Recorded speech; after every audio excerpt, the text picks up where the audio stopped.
कविप्रवेश show YouTube चॅनलवर मित्रांनो, मनपूर्वक स्वागत आपलं. आज तुमच्या भेटीस मी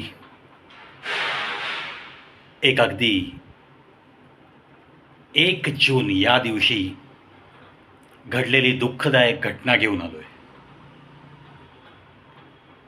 एक भूतपूर्व सैनिक, a retired military officer, Balwinder Chhabraji, वय जवळपास 73, देशासाठी बहुमूल्य वर्ष दिल्यानंतर एक आर्मी ऑफिसरचं सेवानिवृत्तीचं जीवन हे बलविंदर छाबराजी मस्तपणे जगत होते. आणि अशाच 1 जून या दिवशी, म्हणजे अगदी 2-3 दिवसापूर्वीची घटना आहे. माँ तुझे सलाम या गाण्यावरती ते एका स्टेजवर परफॉर्म करत होते. देशभक्तीचं गीत, आणि हा रिटायर्ड मिलिटरी ऑफिसर अगदी त्याच ड्रेसमध्ये मस्त ग्रीन कलरची पगडी घालून, त्याच त्वेषाने बलविंदर सिंग छाबरा वयाच्या 73व्या वर्षी एका योग मंडळासमोर हा कार्यक्रम सुरू होता. आणि माँ तुझे सलाम हे देशभक्ती रसानी ओतप्रोत भरलेलं गाणं आपला राष्ट्रीय ध्वज हातात घेऊन तो मस्त स्टेजच्या खाली पण जाऊन आपल्या हजर असलेल्या प्रेक्षकांसमोर मस्त तो ध्वज हलवत त्या ध्वजाची शान राखत राखत बलविंदर छाबराजी माँ तुझे सलाम या गाण्यावरती परफॉर्म करत होते. या लोकांच्या मनात हे सळसळतं रक्त, ही देशभक्ती, ही मरेपर्यंत त्याच पद्धतीने ते रक्त वाहत असतं. हे शोधण्यास सांगण्याची गरज नाही. एखादा फौजी रिटायर झाला म्हणजे तो सर्वच गोष्टीतनं निवृत्त होतो असं नसतं. या गोष्टी तुमच्या आमच्या कॉमन मॅनमध्ये असतात. अरे यार, मैं 55 का हो गया हूँ, मैं 58 का हो गया हूँ, नहीं यार अब मैं 60 का हो गया हूँ, मैं रिटायर आदमी हूँ, अब ज़्यादा कुछ मेरे हाथों से नहीं होगा. आणि हा नौजवान 73 वर्षाचा होता. व्हिडिओ क्लिप त्यांच्या या परफॉर्मन्सची आज खूप व्हायरल होती आहे. झालं आहे काय नक्की 1 जूनला? मित्रांनो, मी दुःखद घटना म्हणालो. आपल्याकडे एक उदाहरण आहे विठ्ठल उमप यांचं, ज्यांचा देहांत स्टेजवर झाला. त्याच पद्धतीने बलविंदर छाबरा यांना माँ तुझे सलाम या देशभक्तीपर गीतावर स्टेज परफॉर्मन्स देताना भारतीय राष्ट्रीय ध्वज हातामध्ये असताना त्यांना हार्ट अटॅक आला आणि त्यांनी खाणाखुणा करून समोरच्या व्यक्तीला बोलावलं. पण तो सिग्नल त्या व्यक्तीला उशिरा समजल्यामुळं फक्त तो ध्वज काही सेकंद खाली पडला. पण हृदयविकाराचा तीव्र झटका त्यांना आल्यामुळं ते स्वतःला सावरू शकले नाहीत. त्याच स्टेजवर त्यांचा देहांत झाला. पण मित्रांनो, हे गाणंच असं होतं की ते गाणं त्या सिस्टीमवर चालू होतं आणि समोर प्रेक्षक टाळ्या वाजवत होते. हा सुद्धा त्यांच्या त्या परफॉर्मन्समधल्या एखाद्या अदाकारीचा भाग असावा. आणि म्हणून यांचा देहांत झाल्यावर सुद्धा ध्वज फडकवला जात होता एका व्यक्तीकडून, आणि समोर त्या योग मंडळातल्या सर्व सदस्यांच्या हातून टाळ्यांचा गजर चालू होता. एखाद्या व्यक्तीचं निधन कुठे लिहिलेलं असावं हे कोणालाही सांगता येत नाही.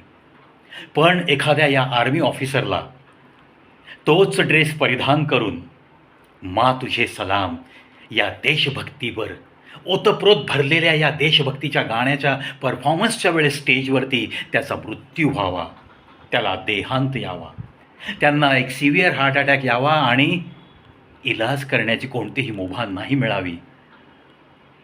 त्या ड्रेसवर, त्या राष्ट्रीय ध्वजाच्या समोर तो राष्ट्रीय ध्वज काही सेकंद आधी मस्त फडकावत ती व्यक्ती, तो आर्मी ऑफिसर त्याची तीच भूमिका बजावत असावा.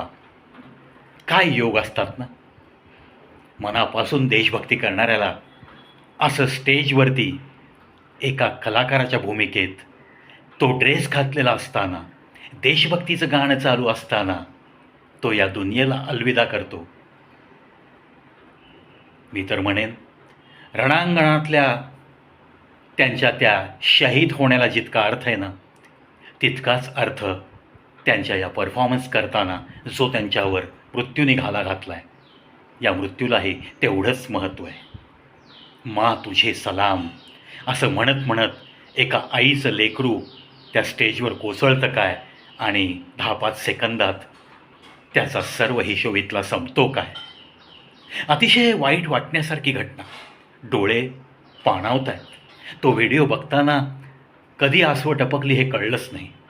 आणि म्हणूनच मित्रांनो, जास्तीत जास्त लोकांपर्यंत हे देखील एक वीरमरण आहे. ही देखील एक त्यांच्या मनातली इच्छा त्या देवाने पूर्ण केली आहे असंच म्हणावं लागेल. युद्धभूमीवरनं मी तुला जिवंत पाठवलं आणि तुला भरपूर आयुष्य दिलं रिटायरमेंटनंतरचं. चल, तुझं इथलं काम संपलं आहे. तुला आज माझ्याकडं मी मस्तपैकी माझ्या रणांगणात पुढची इनिंग खेळायला बोलवतो आहे, असाच काहीसा निरोप त्या देवाने आपल्या बलविंदर छाबरा यांना दिला असावा. आणि टाळ्यांच्या गजरात त्यांना अलविदा करतायत. आणि एक व्यक्ती, त्यालाही ही ॲक्टिंग वाटते म्हणून तो ध्वज फडकावत राहतो. आणि नंतर जेव्हा गाणं संपता संपता तो त्यांना उठवायला येतो, तेव्हा प्रत्येकाला समजतं, अरे काहीतरी विपरीत घडलं आहे. तेव्हा सगळ्यांना कळतं की बलविंदर साहेब आपल्यात नाही आहेत. ते स्टेजवर जे कोसळले ही ॲक्टिंग नव्हती, ते खरोखर आपल्याला सोडून निघून गेलेत. तो त्यांना आलेला सिव्हिअर हार्ट अटॅक होता आणि आपण वेड्यासारखे टाळ्या वाजवत होतो. अशा या मनोवस्थेत त्या योग मंडळाच्या कार्यकर्त्यांचं, त्या योगाभ्यास करणाऱ्या त्या सर्व विद्यार्थिनींचं काय हालत झाली असेल मनाची, विचार करूनच मन सुन्न होत आहे. चला, पण आपण इतकंच म्हणूया, बलविंदर छाबरा जी, बस आप देश के लिए पैदा हुए थे. देश के लिए आपने इतना सारा योगदान दिया था और देश के लिए ही एट द एज ऑफ 73 आपने इस दुनिया को अलविदा कहा. और उस वर्दी में, हालांकि वो परफॉर्मेंस के लिए आपने वर्दी डाली थी, लेकिन रिटायर होने के बाद आपकी उम्र तो 73 थी. वैसे आप बहुत जी चुके इस देश के लिए, और जाते जाते देश को ही एक देशभक्ति के गीत पर परफॉर्म करते हुए अलविदा कहते हुए शायद ही तुम्हारी रूह बिल्कुल हंसते हंसते आपके तन बदन से विदा हुई होगी.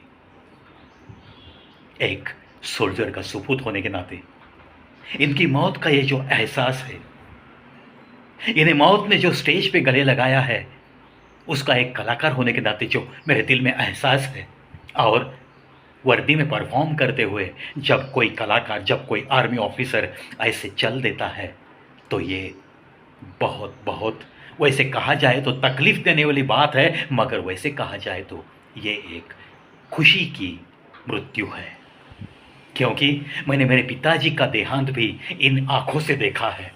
जब मैं चिल्लाकर पूछ रहा था एक आर्मी मैन को, मेरे पिताजी को, उनके देहांत समय 26 जुलाई 2018, उस दिन का वो जो कुछ भी दृश्य है, वही दृश्य मेरे सामने आया. क्योंकि मैं पिताजी को चिल्लाकर पूछ रहा था, अरे दद्दू क्या हो रहा है, और वो आर्मी का बंदा, मेरा बाप, कह रहा था, कुछ नहीं बेटा, और चेहरे पे एक हंसी थी, और अलविदा कहते हुए ऐसा हाथ किया था, और वही हाथ बाद में मेरे हाथ में आकर गिरा था.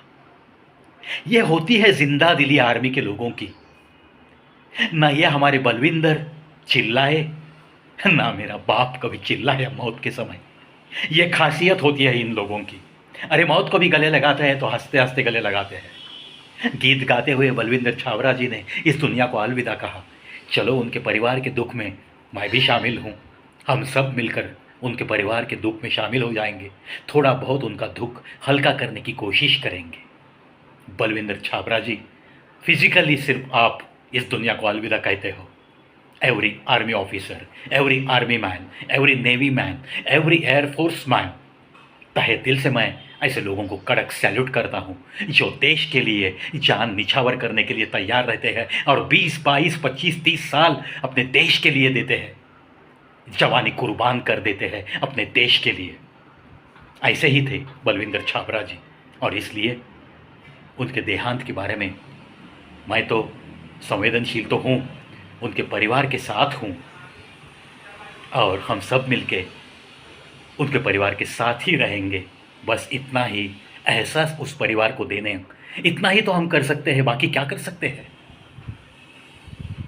अलविदा कहते हैं एक जांबाज आर्मी ऑफिसर को। बलविंदर छाबड़ा जी, आपकी यादें बिल्कुल ताज़ा रहेगी, बिल्कुल ताज़ा रहेगी।